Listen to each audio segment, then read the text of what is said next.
Breaking the Wall of Chronic Pain. Sandra Kamping, Universitätsklinikum Hamburg-Eppendorf, Germany. Good evening. So you've heard a lot about chronic disorders already, and I'm going to add to the next one, which is chronic pain. Chronic pain is actually very common, more common than you would believe. About 20% of people in the European Union say they have chronic back pain, whether that be chronic low back pain, actually they have pain, whether that be chronic low back pain or chronic headache. And the costs of chronic pain treatment are enormous. In the US, for example, it's higher than for heart disorders and cancer combined.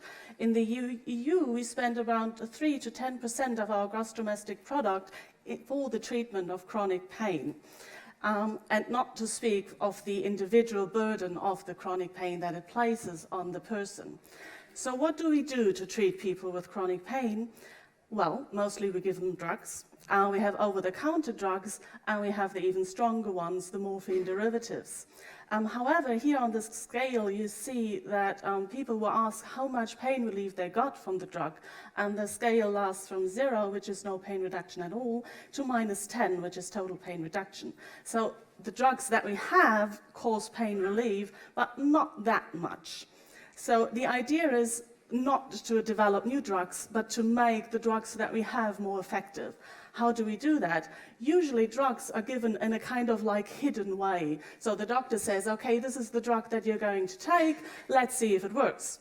That's kind of not very good. So we propose that drugs should be given in an open way. So the doctor or the nurse should say, okay, this is the drug that you're now getting, this will cause pain relief. If you give drugs in this hidden way, you see the pain reduction I've already presented to you. If you give drugs in the open way, you have a much higher pain relief, sometimes even double.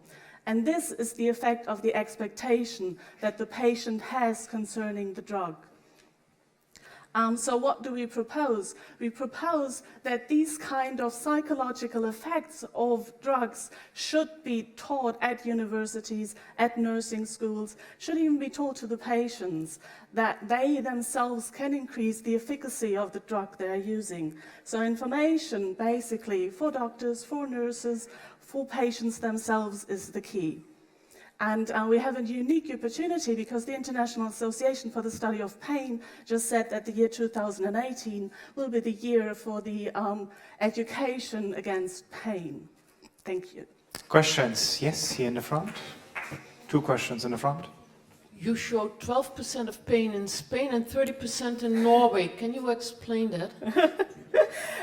Not really. That was a telephone interview, and people were asked, are you in pain or not? So maybe the treatment opportunities in Norway are better. I have no idea. One more question here. Isn't this basically a placebo effect in disguise that we are talking about? Expectation is one of the mechanisms behind placebo effect. So we have actually 3. We have social observation, classical conditioning, and expectation. Thank you very much. Thank you.